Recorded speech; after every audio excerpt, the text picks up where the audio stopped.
Saya sedang melalui jalan lama daripada Pekan Kulin menuju ke Selama. Jalan ni sebenarnya dah wujud pada tahun 1930-an dan 1940-an. So ianya adalah arteri utama untuk bergerak ke Taiping, selain daripada jalan yang melintasi Sungai Krian di sebelah barat kita lah.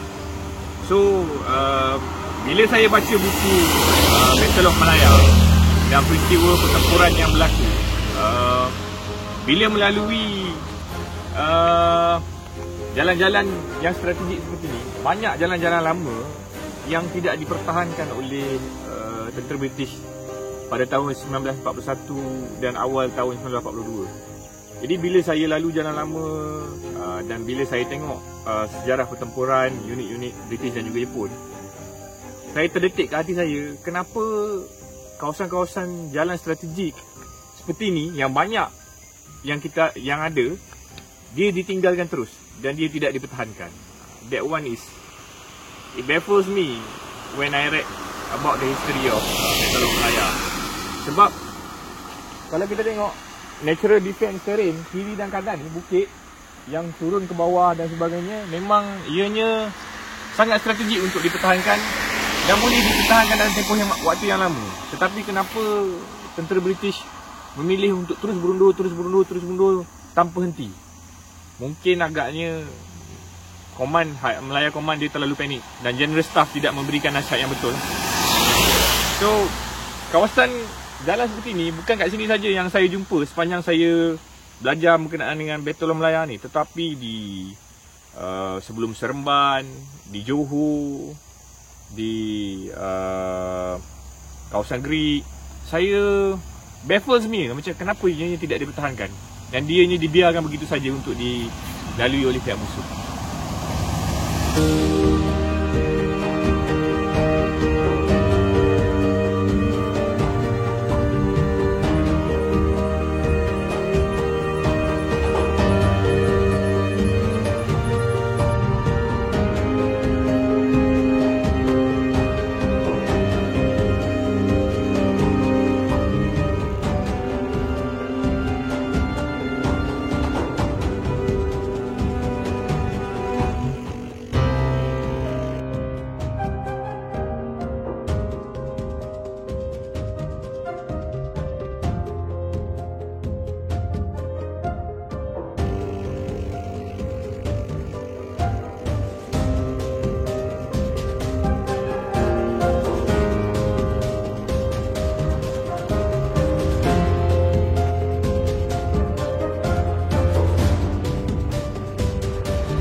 Saya sekarang berada di Jambatan Selama.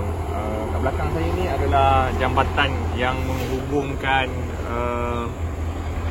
daerah Selama Taiping dan juga sebelah Serdang. Kalau pada tahun 1940-an tidak ada jambatan di sini. Yang ada cuma river crossing ataupun ferry yang menggunakan barge. So kita sambung cerita mengenai pertempuran Batalion 2nd Argyll yang dipimpin oleh Lieutenant Colonel Ian Stewart, CO kepada 2nd Argyll and Sutherland Highlanders. So apabila dia pull daripada titik Karangan, anggota yang cedera dihantar ke Field Hospital di Tasik Belugu, manakala anggota yang masih cergas menaiki troops carrier dan juga truck menuju ke kawasan ni, kerana mereka perlu berpecah. Satu third division akan lalu ke jalan utama, iaitu yang menghubungkan antara Pulau Pinang dan juga sebelah Perak, Upper Perak, perlu melintasi Sungai Krian lah.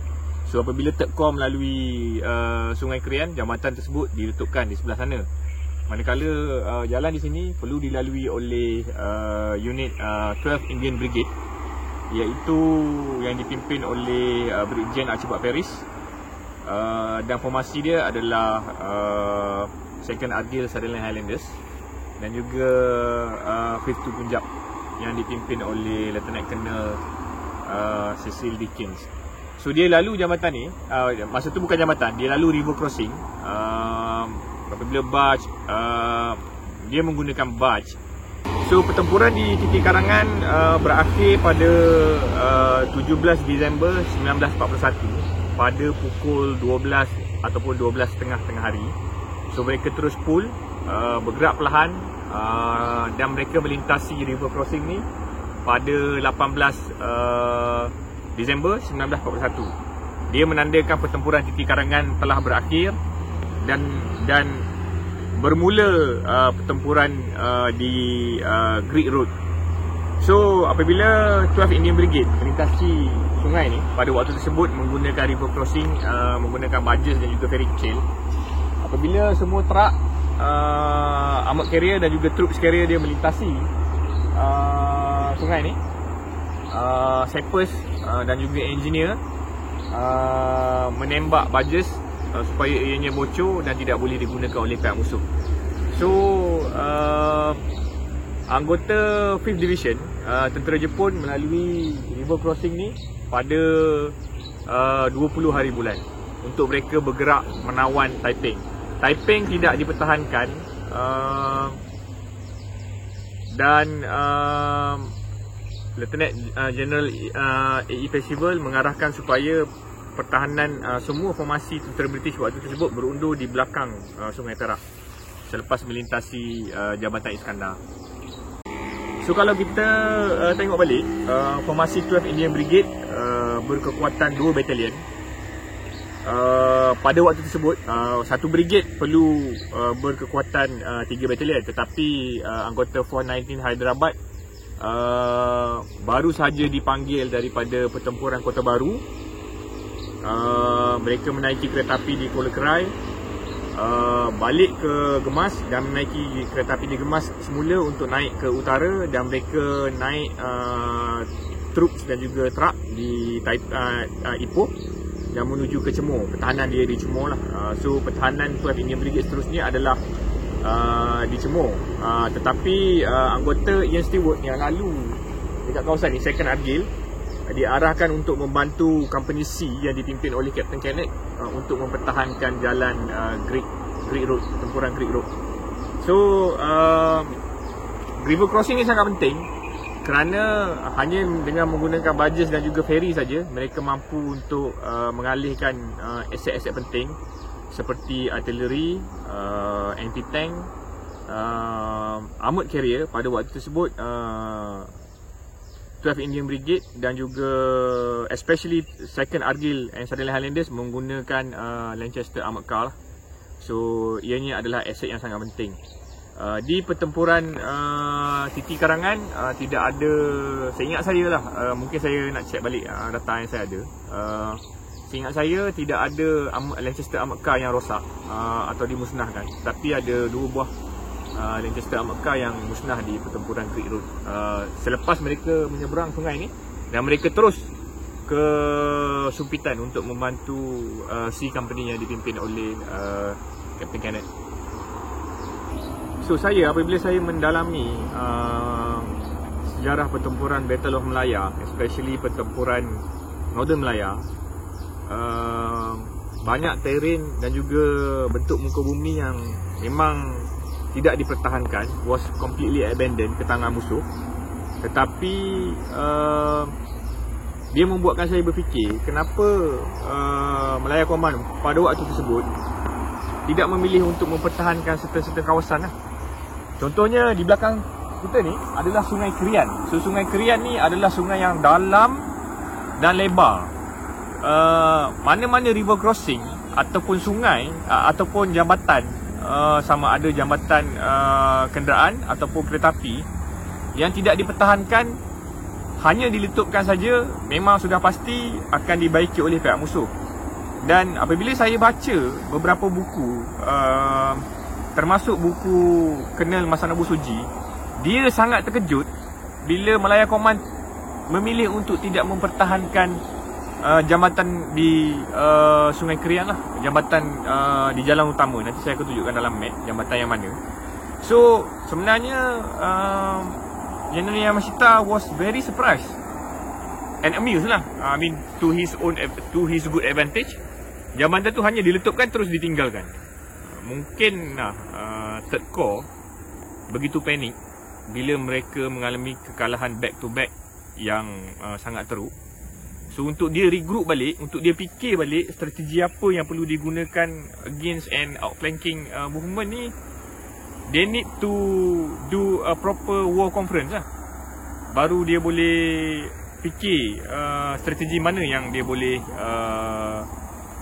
deploy to go against the enemy lah. Berlainan dengan situasi dekat Johor, apabila 8 Australian Division they pose a new kind of warfare against the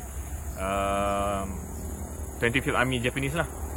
So yang tu kita akan cerita dengan lebih detail lagi. Tapi ini antara yang baffle saya lah. Kalau kita tengok dalam map ataupun dalam buku saja, kita tak boleh nak appreciate terrain sebenar. So kalau kita tengok ni, Sungai Kerian ni is very deep and very wide.